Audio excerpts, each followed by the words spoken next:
All righty, ladies and gentlemen, two things before we start the video today. Well, I guess technically only one thing. I don't know if I'm going to be able to fix the audio. I think I'm just going to have it, unless you're hearing it and this is fine and there's no directional problems, whether it's in the left ear or the right ear, whatever it is. I might just have to get a new mic. So you'll have to bear with it for a little bit longer because there's nothing I can do. And I refuse to be gaslit about it by a bunch of 19-year-olds online. Okay, I am 23 years old. I've been online my entire life. I understand how technology works. I understand how sound works and how editing works. Guys, I get that you're trying to be helpful. Stop trying to help me because I've done everything that I can. Leave me alone. The second thing is today we are going to be talking about Kyle Kuzma. Kyle Kuzma. A staggering number of you are Lakers fans. I didn't expect that. Wow, impressed. Except not really, because you guys are miserable. And I was prolonging this because Laker videos felt super low effort. Well, such is life on this channel. I think that's just more or less become the brand. I feel like I've said those exact words before. Anyways, the reason I call you guys miserable is because with Laker fans, nothing's ever good enough. And you just expect that everything's going to be handed to you on a silver platter because you're the self-proclaimed hub of the universe, Los Angeles Lakers. And then when you finally get the thing that you want and it doesn't go well, you're like, oh, we not like that. We didn't want them like that. Case like Andre Drummond is a good example. Should have just come to me about that. I could have told you what you were getting. But you want to talk about Kuzma's the longest tenured Laker at this point, right? I'm pretty sure he is. It's just I don't even think I have to look. I'm just pretty sure that he is. And I don't know if there's a more divisive player for someone who's in like a C tier or a D tier, depending on who you ask, but like probably a C tier player. How true is that? You know what I mean? Like, your opinion on Kyle Kuzma, I think usually we can look at a player like that and be like, what's your opinion on them? And then I think we can sort of go from there and figure out how much you know about basketball. But Kuzma is really weird because there's so much, it's been basically cultivated that he's just a bad basketball player.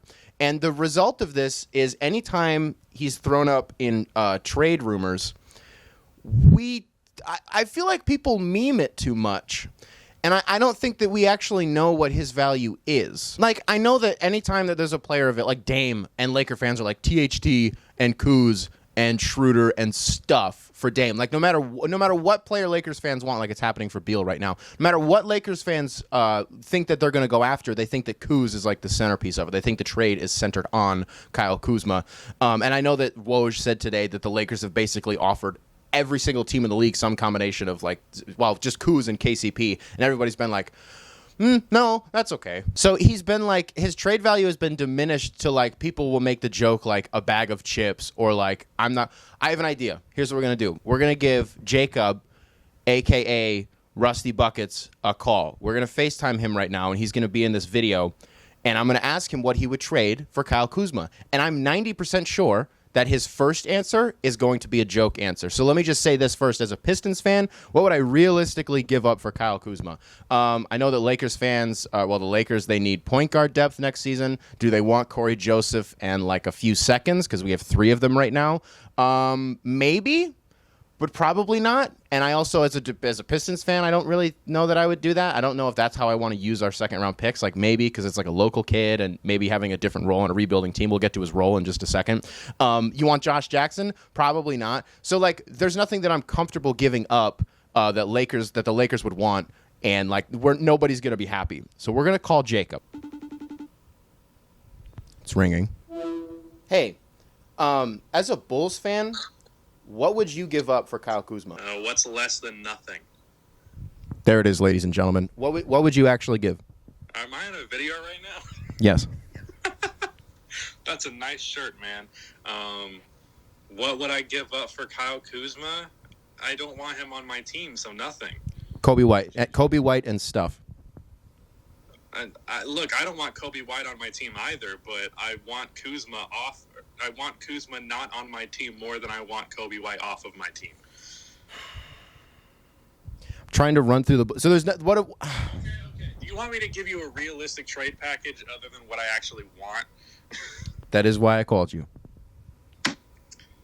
Fuck, what the hell they need a $13 million contract. I guess it'd be Thomas Satoransky. It'd have to be Thomas Satoransky's player option. And that's it. That's it. Straight up. That would be the deal. Because Thomas Satoransky is probably better than Kyle Kuzma. So all right, I hung up the phone and he's calling me again. Hold on, folks. All right, what do you got? What? Come on, what? What do you got to say? why is that a hang-up worthy comment? I got to record the video. And it was going to be a funny bit if I just hung up on you. But now you called back and now I have to include this in the video.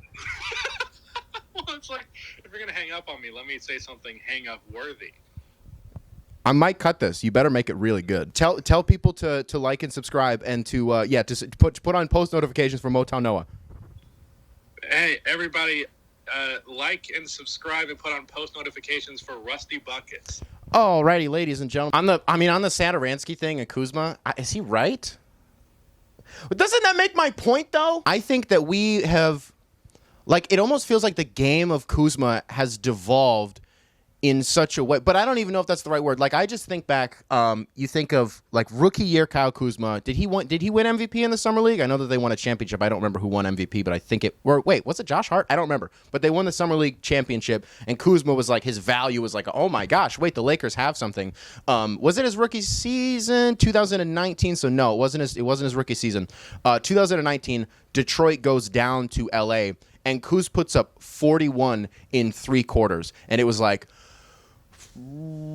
okay, yeah, he's good. And then life after the AD trade for Kuzma sort of began to unfold this story of like uncertainty and pessimism and doubt and synonyms for Lakers fans and basketball fans and Kuz stans. That's a bar.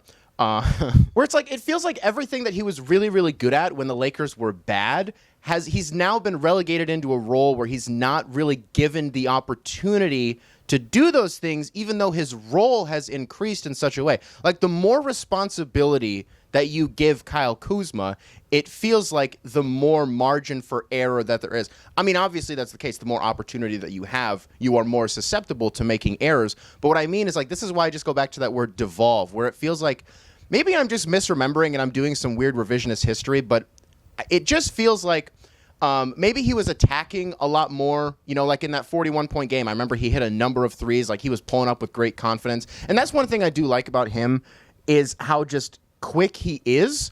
But it's almost like in his like decision making, I need to get off this point because I don't like it. But it just like, it's always very snap decisions. Like the point that I made about DeAndre Ayton, like he doesn't want the ball in his hands for too long. It always feels like when Kuzma is at his best, he's making those super snap decisions and just trying to like, I don't know. It also isn't great that, like, you talk about the AD trade and the whole, whatever is going on with him and Jeannie Buss or whatever went on that made it so that he was the only one that wasn't traded and they didn't keep Ingram or they didn't keep Lonzo or Josh Hart. Well, they weren't going to keep Josh Hart. You know what I mean? Like, everybody else got better. Like, everybody, all the Lakers that were on those teams, like, what was the overlap with Randall? Was there one? I don't remember. I think the rookie year, I don't remember. But like you look at the Lakers drafted really well for a really long time. I say a really long time. For like a few years, the Lakers drafted really, really well. You talk about Clarkson and Larry Nance and everybody that was involved in the AD trade. And it's like, that's something that I feel like we don't give them enough credit for. And Kuzma was one of those guys who's a late first guy. And we're kind of thinking, is he actually going to end up being better than Lonzo? That was a real conversation. And obviously it is not true. The inconsistency with which he plays, where it's like, I think he went a week last year in like maybe December or something. Maybe January, whatever it was, where he didn't eclipse 5 points for like a week. And then randomly it was just like 22. And it was like, oh, thanks for that, Kyle. But, wow, just calling him Kyle feels super... Thanks, Kyle. That's why it's like, you look at his splits, what is he, like 44 and 36 or something like that? And on the surface, it's like, well, for a role guy, for a tertiary guy, like, that's actually not bad at all, especially if you're trying to win a championship, like, you want someone like that on your team. But it's almost... This is why you can't always look at numbers. Like, if you just go on a Basketball Reference, you might think that Kyle Kuzma is actually a pretty decent basketball player, and I think that he is a pretty decent basketball player, but I think that you would overestimate what his impact actually is. And what I will say is, even though he did have to accept more responsibility this season, and on the offensive end, you didn't really see any production there. You did see it on defense a little bit, and you did see it in his rebounding as well.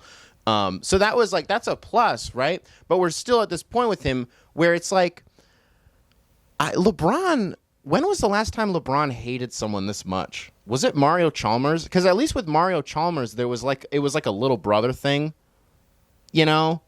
But I just think he genuinely doesn't like Kuzma, which is important in and of itself. Because you almost look at a guy like Wiseman and it's like, okay, maybe the place for a 19-year-old who was as raw as he was, maybe that wasn't Golden State, where the expectations were super high. And obviously that immediately got shot down before the season even started because of the Clay injury. So we're like, oh, okay, the Warriors are running it back as a bad team again.